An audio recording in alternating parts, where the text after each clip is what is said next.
तुम्ही गप्पा मारल्यात आमच्याशी त्याच्याबद्दल। आणि पुन्हा एकदा आपण येऊया मुंबईमध्ये, कारण मुंबईमध्ये आता प्रतीक्षा आहे ती अर्थातच भारतीय संघाची, कारण प्रचंड मोठ्या प्रमाणात गर्दी मगासपासून आपण म्हणतोय साधारण 1-1.5 तास झाला ही गर्दी जी आहे ती प्रत्येक मिनिटागणिक वाढते आहे।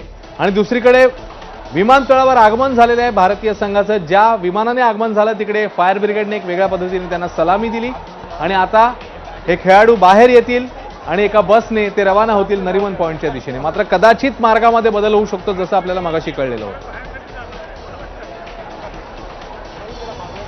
आणि एक आवाहन पोलिसांकडून आलेलं आहे ते म्हणजे मरीन ड्राईव्ह परिसरात गर्दी करू नये, कारण प्रचंड गर्दी आहे, पाऊल ठेवायला जागा नाहीये।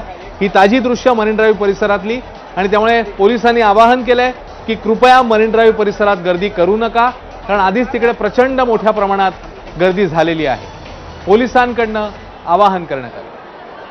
सूरज ओझा आपले प्रतिनिधी आता आपल्या सोबत आहेत याबद्दल अधिक अपडेट द्यायला। सूरज, काय म्हणणं आहे पोलिसांचं? सूरज जी बिलकुल, मरीन ड्राईव्ह वानखेडे हा जो परिसर आहे हा पूर्णपणे लोकांमुळे भरलेला आहे। म्हणजे तिथे एक म्हणजे ह्युमन ती आपल्याला बघायला मिळत आहे। ते सगळे फॅन्स आहेत, त्यांना एकदा तरी त्यांच्या क्रिकेट खेळाडू आहे त्याला बघायचं आहे, आणि त्यामुळे मुंबई नव्हे तर मुंबईच्या बाहेरून पण लोक तिथे जमलेले आहेत। सध्या पोलिसांनी लोकांना आवाहन केलेलं आहे की तुम्ही तिथे आता गर्दी करू नका, कारण की ही जागा जिथे आहे ती जागा आता ओव्हरक्राऊडेड झालेली आहे आणि त्यामुळे लॉ अँड ऑर्डरची सिच्युएशन देखील निर्माण होऊ शकते, शक्यता वर्तवली जाते। त्यामुळे लोकांना पोलीस आवाहन करत आहे, रिक्वेस्ट करत आहे की त्यांनी आता मरीन ड्राईव्ह किंवा वानखेडे परिसरात जमू नये। जी सूरज, धन्यवाद या माहितीबद्दल। तेव्हा आपण देखील आवाहन करूया, मुंबई पोलिसांनी जसं सांगितलंय मरीन ड्राईव्ह परिसरात गर्दी करू नये, कारण ऑलरेडी तिकडे मोठ्या प्रमाणात गर्दी झालेली आहे। दुसरीकडे ही दृश्य विमानतळ परिसरातनं, तर तिकडे देखील प्रतीक्षा आहे ती अर्थातच भारतीय संघातले खेळाडू, विश्वविजेते खेळाडू केव्हा बाहेर येतात आणि त्या बसमध्ये पोहोचतात। विमानतळ परिसरातनं अपडेट घेऊया, प्रशांत बडे आपल्या सोबत आहेत। प्रशांत, विमानतळावरची काय अपडेट आहे?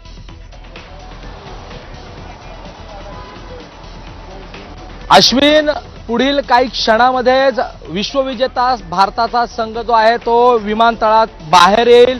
विमान लँड झालेलं आहे, त्यांना त्यांचा गेस्ट ऑफ ऑनर देण्यात आलेला आहे विमानतळाच्या इथून, आणि तिथून आता काही वेळात हे खेळाडू बाहेर पडतील। मात्र प्रचंड गर्दी जी आहे ती विमानतळ परिसरामध्ये आहे, आणि मी विमानतळाच्या बाहेर आहे। आपण जर विमानतळाच्या अगदी हा गेटचा परिसर आहे जिथून हे जे विश्वविजेता संघ आहे भारताचा तो बाहेर पडेल, आणि याच्या आजूबाजूला देखील आपल्याला मोठ्या प्रमाणात क्रिकेट चाहते जे आहेत ते आपल्याला पाहायला मिळतात। राज्य राखीव पोलीस दल असेल, मुंबई पोलीस असतील, वेगवेगळ्या QRTच्या टीम असतील, वाहतूक पोलीस असेल, आणि स्वतः विमानतळाची जी सिक्युरिटी आहे अशा शेकडोच्या संख्येने या ठिकाणी सुरक्षा रक्षक आपल्याला पाहायला मिळत आहेत। एकूणच जो प्रवास आहे मुंबई विमानतळ ते सीलिंग पर्यंतचा हा पश्चिम द्रुतगती मार्गाने होणार आहे, आणि या ठिकठिकाणी देखील आपल्याला अशा प्रकारे चाहते जे आहेत ते तिरंगा हातात घेऊन आपल्याला पाहायला मिळतात। एकूणच काही वेळामध्ये अगदी काही क्षणामध्ये आता भारतीय संघ जो आहे तो या ठिकाणावरून बाहेर पडेल, आणि मोठ्या जल्लोषामध्ये त्यांचं स्वागत मुंबईकर या ठिकाणी करणार आहेत। आणि एकीकडे वानखेडेचा स्टेडियमचा परिसर असेल किंवा मुंबई विमानतळाचा परिसर असेल, सगळीकडे अलोट अशी गर्दी जी आहे ती पाहायला मिळते आहे, आणि त्यामुळे या परिसरामध्ये जे आहेत त्या अजून नागरिकांनी येऊ नये असं आव्हान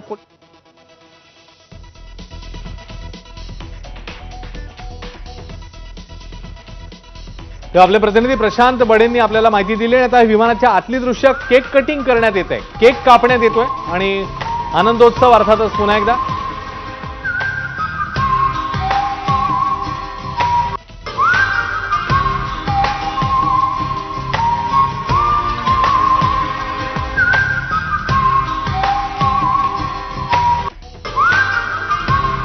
तर एकीकडे सलामी ज्या पद्धतीने आपण बघितलं होतं फायर ब्रिगेडने दिलेली सलामी असेल, तर दुसरीकडे विमानामध्येच केक कटिंग करून केक कापून एक प्रकारे आनंदोत्सव। त्यामुळे प्रत्येक जण आपापल्या पद्धतीने हा आनंद साजरा करतोय, एक प्रकारे मानवंदना देतोय, सलाम ठोकतोय भारताच्या या कामगिरीला, भारतीय संघाच्या कामगिरीला।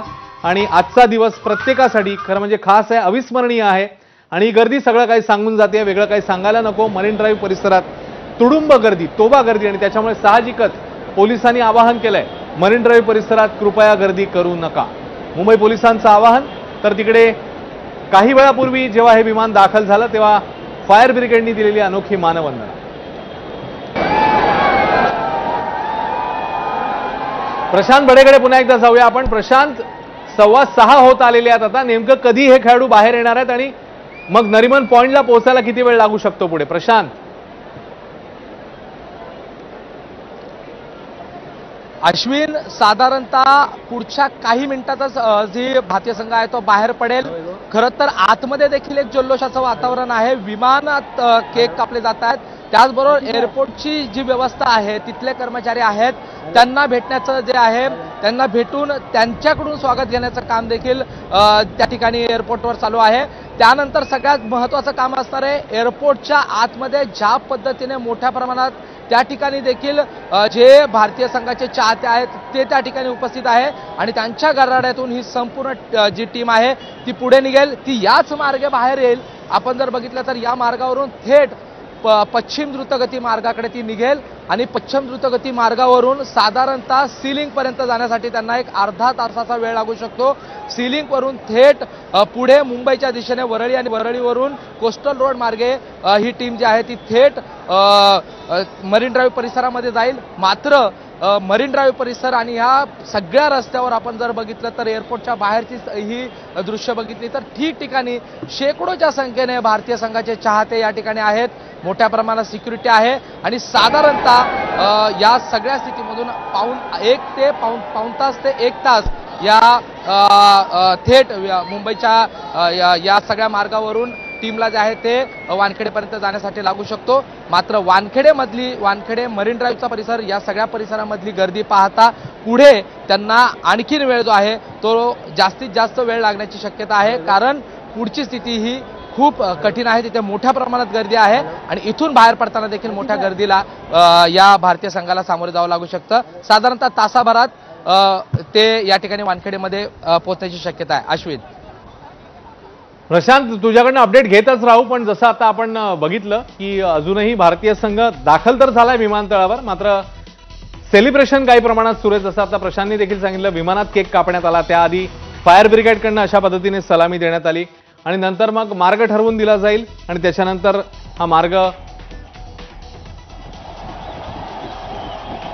पुढे होईल. आणि आता एक आपण दर्शन घडतंय ते अर्थातच मुंबई स्पिरिटचं, कारण एक ॲम्ब्युलन्स, एक रुग्णवाहिका रवाना होते आणि त्यांना या गर्दीने जागा करून दिलेली आहे. तेव्हा क्रिकेटचं प्रेम जपताना संवेदनशीलता किंवा सामाजिक भान देखील या गर्दीने जपलेलं आहे आणि ही रुग्णवाहिकेला जागा करून